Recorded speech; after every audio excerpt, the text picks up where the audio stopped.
Thank you, man.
Is there a way you can stand right here beside? Yes.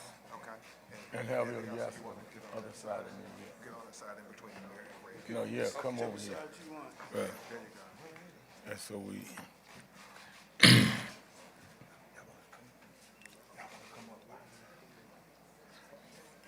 Good afternoon.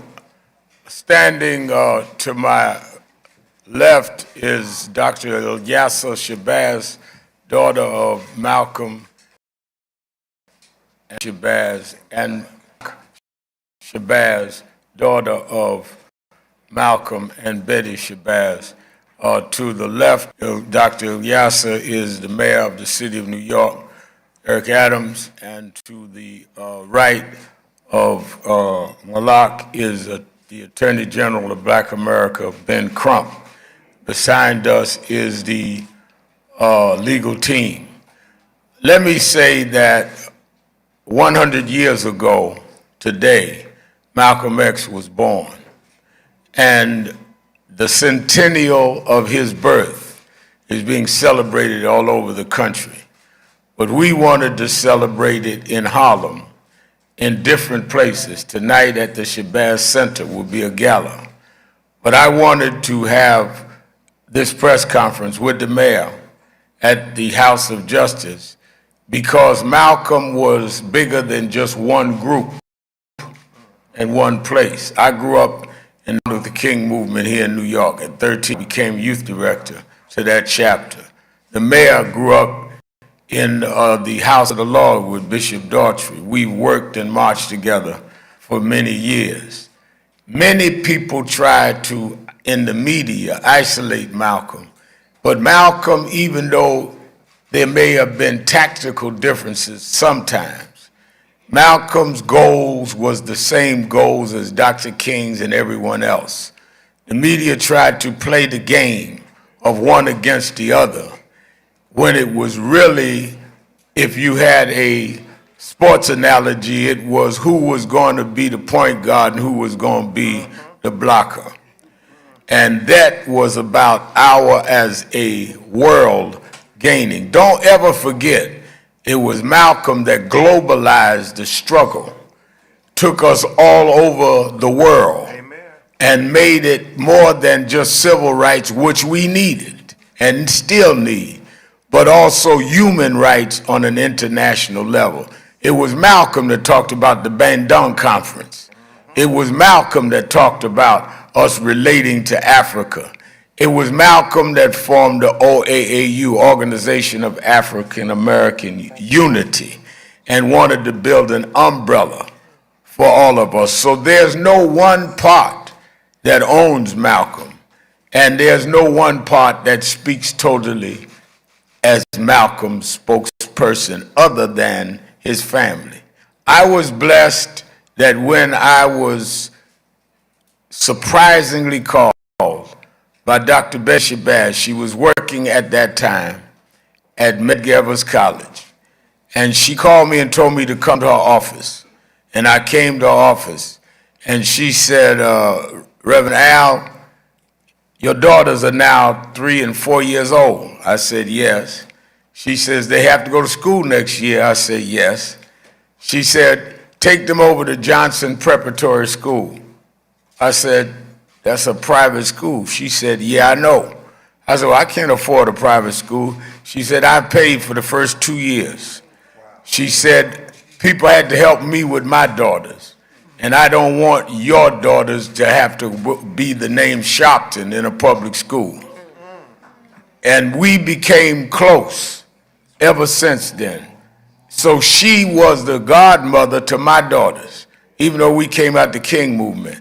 We used to meet, Dr. Shabazz and I, Malak, don't hit me for saying this, but I'm going to say it.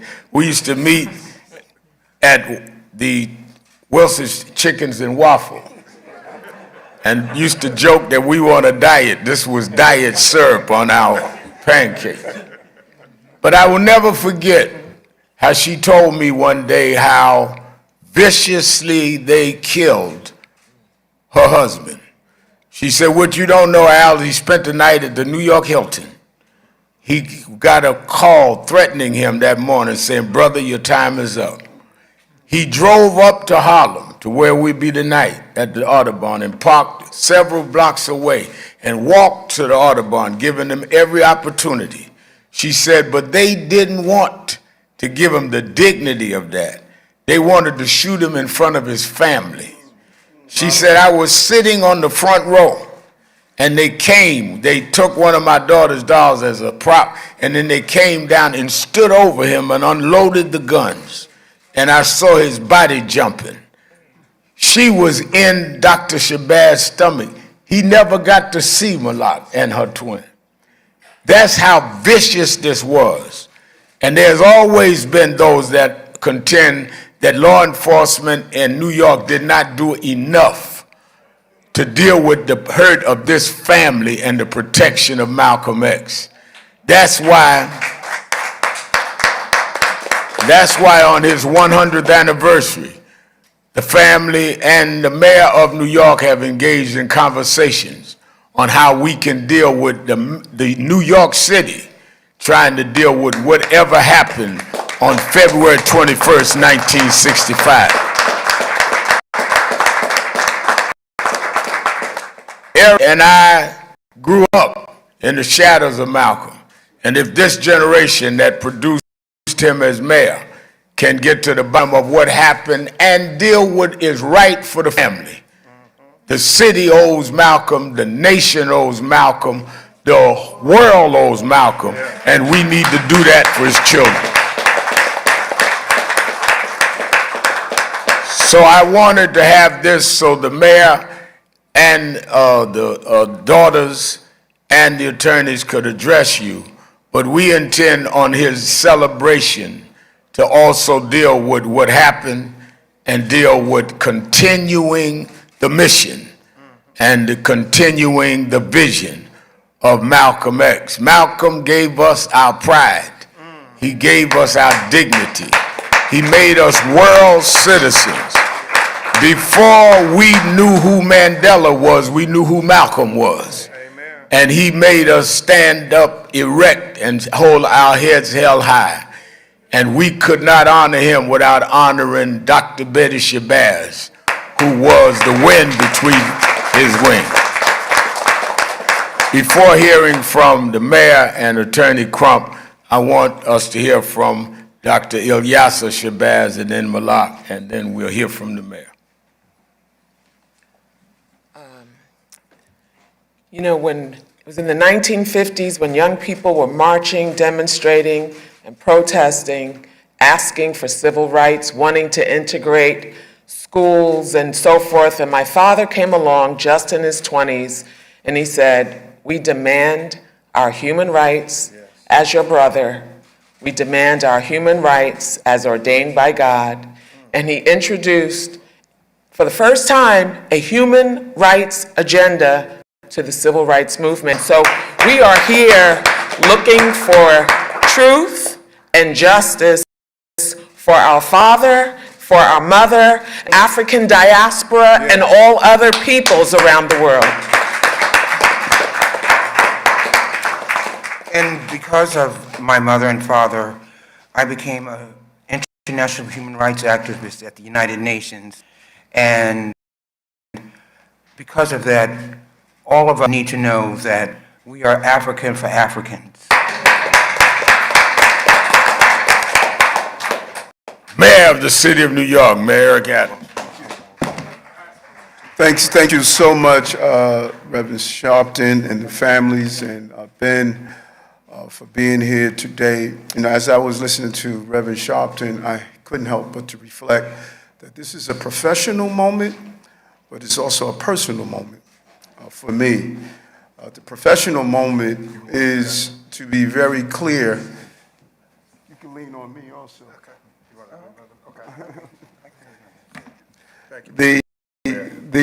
The professional moment is to, let's be clear, as I heard someone say the other day, that post-trauma is something that happened in the past. We're not past. This family is still suffering.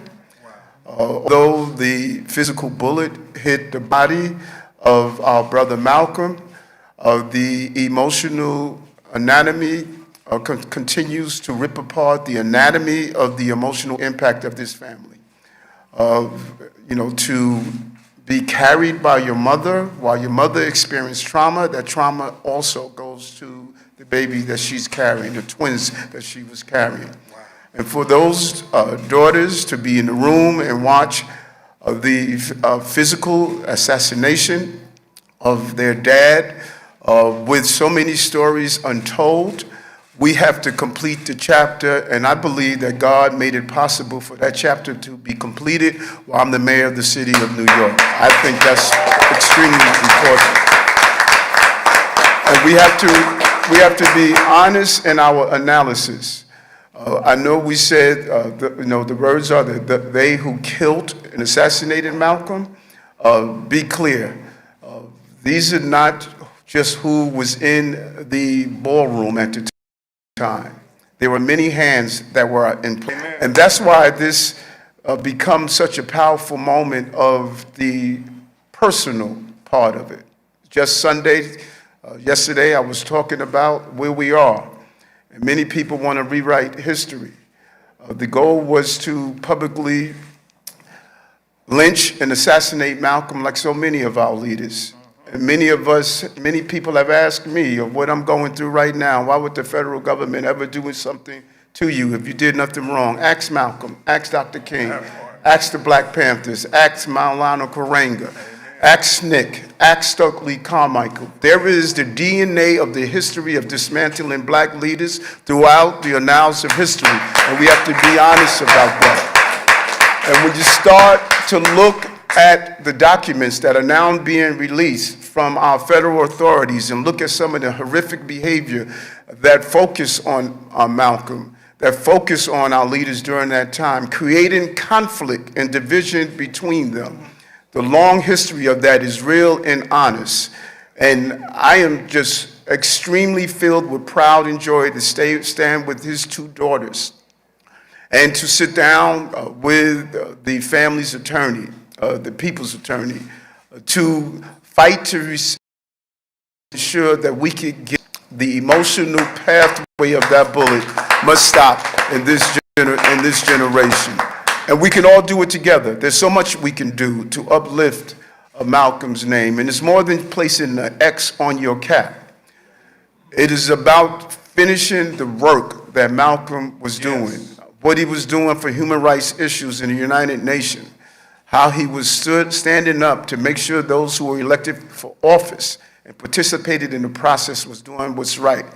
And I'm proud to look at some of the things he called for, the billions of dollars we're putting in MWBE, my trips up at Rikers Island to speak to our young future Malcolms who are incarcerated, to be rebaptized by Reverend Sharpton among the inmates, to say to them that there's a Malcolm in them, to visit our schools and our homeless shelters. There are Malcolms that are right now waiting for people to lift them up. And so not only do I want to conclude the history of this pain, but I want to live like Malcolm lived. I want to be clear. I don't want to be like Mike. I want to be like Malcolm. That's what I want to be like. And so I thank Nan.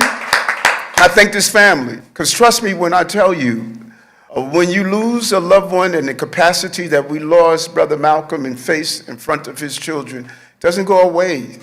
Every holiday is the same. Every birthday is the same.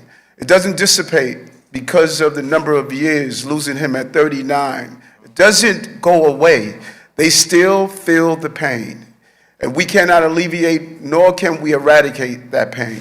But we can do our job, and I'm going to do my job as the mayor of the city of New York, a place that he changed forever.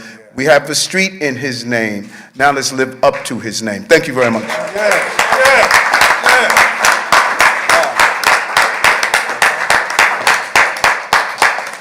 As the mayor talked about things that happened that is wrong, which is also included this family, I thought about, as I looked out, how many years ago in 1990, this organization fought for 5 young men that were wrongfully coerced into saying that they had raped and beaten a white female in Central Park who was viciously raped and beaten, but not by them.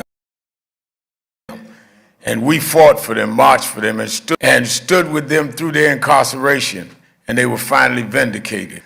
And one of them is with us today. He joined the stage. He's now a city councilman, Yusef Salam of the Central Park 5. Why don't you come on the stage? This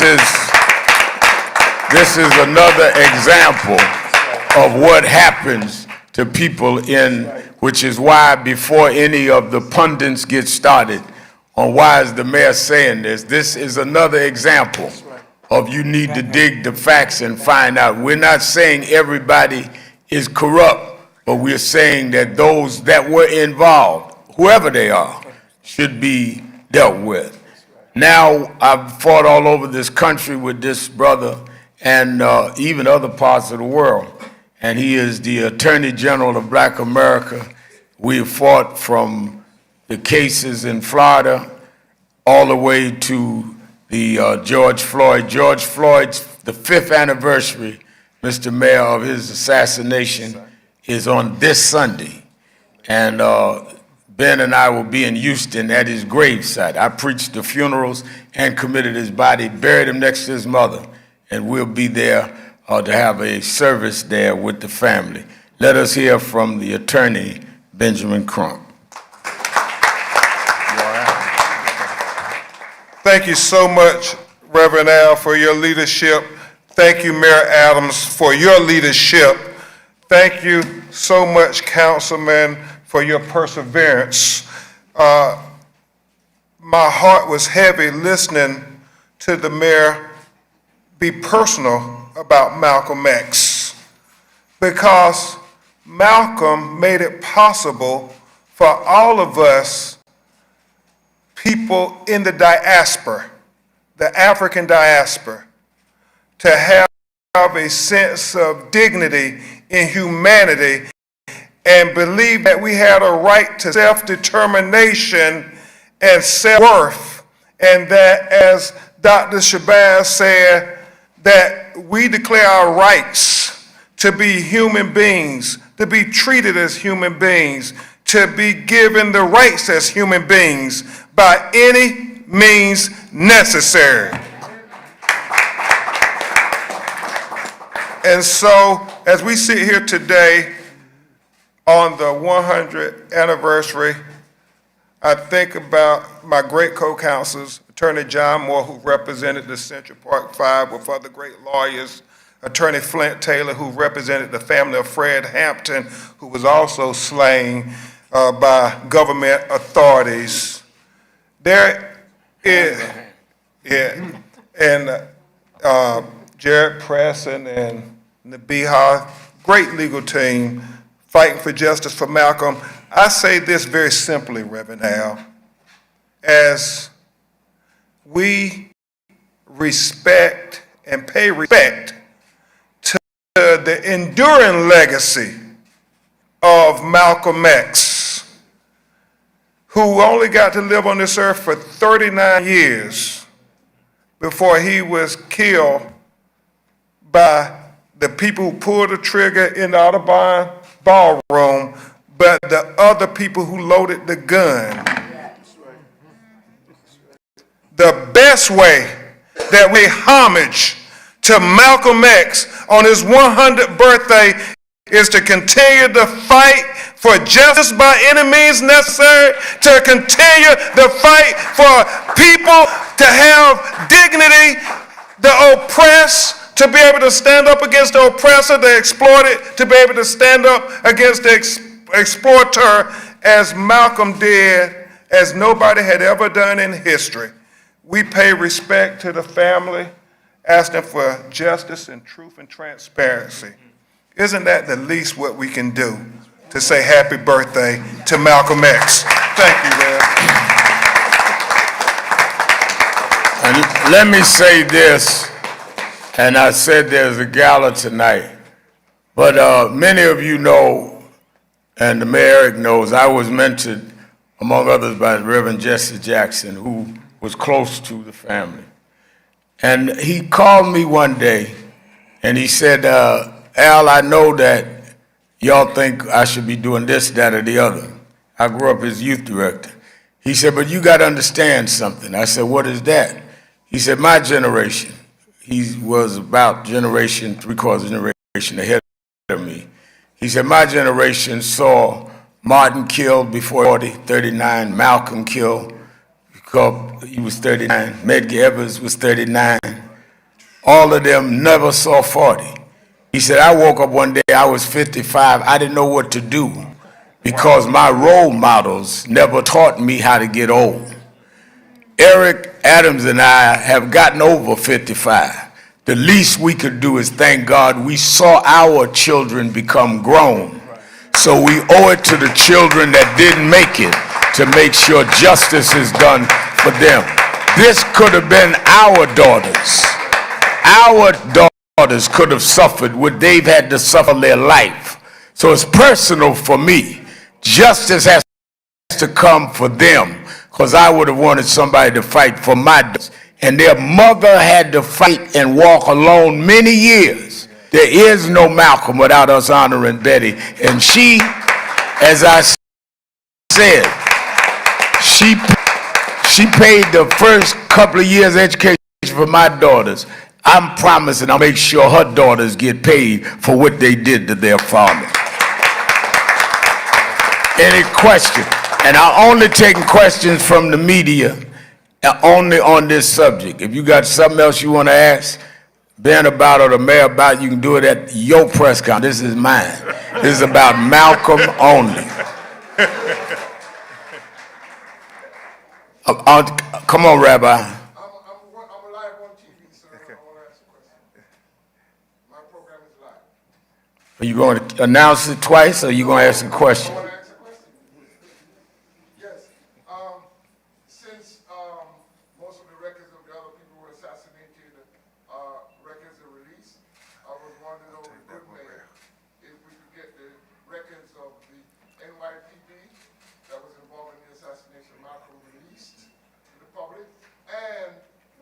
not that we're demanding that President Trump not release the records of Malcolm X.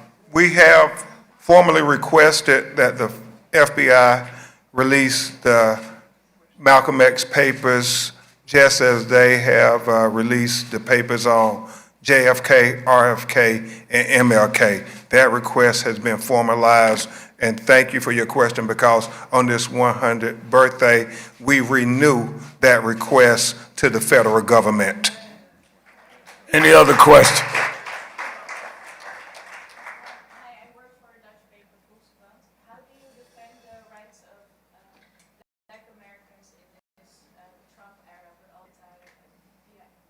I think, again, that's a little off subject, but we all fight in various ways. We can talk about that in another forum. I do not want to make the centennial of Malcolm about how I feel about Donald Trump, because you already know. Thank you, Reverend Al. St. Giovanni with the Positive Community Magazine. The question simply is, with all this artificial intelligence and information that we have accumulated over the decades, how do we move forward to create the justice, not just for Malcolm and Martin Luther King, but everybody? I think Malcolm said it best, whether it's using social media technology, AI, or mainstream media, by any means necessary. That's how we fight. I take one more. Maria Cavenaghi, my Harlem corporate. I want to first to say to Yasa and Malak that we love them.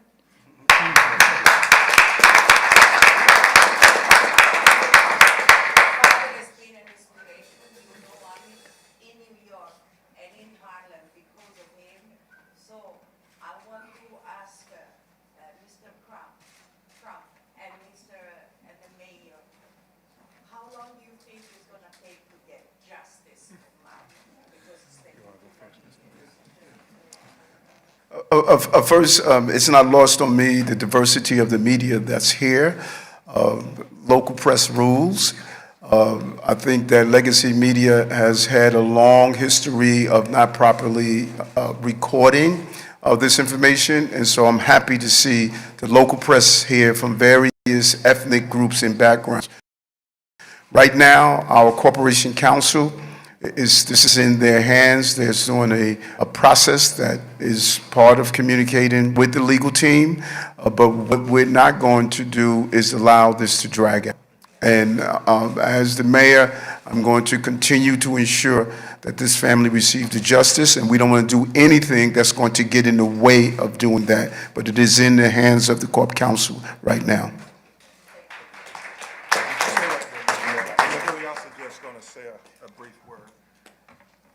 So we had a conversation with our illustrious mayor, and we believe that he is going to help us get justice. Before we close and the mayor goes, we want to bring out a birthday cake celebrating Malcolm X, and we're going to let everybody, if you take a slice of this cake, it's going to change you from being a cynical reporter to a fighter for justice.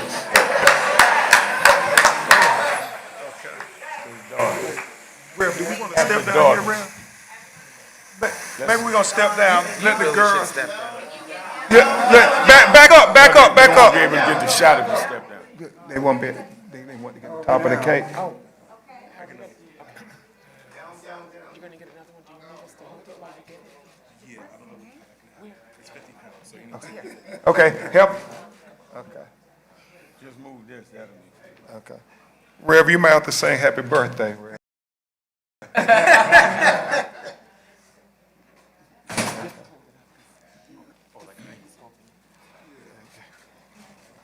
Where are we going? Right here. We're not going down. Happy birthday to you. Happy birthday to you. Happy birthday, dear Malcolm. Happy birthday to you. We'll never forget you. Wow. Thank you all. We will see you at the Shabazz Center this evening at 7 p.m. Eastern Standard Time.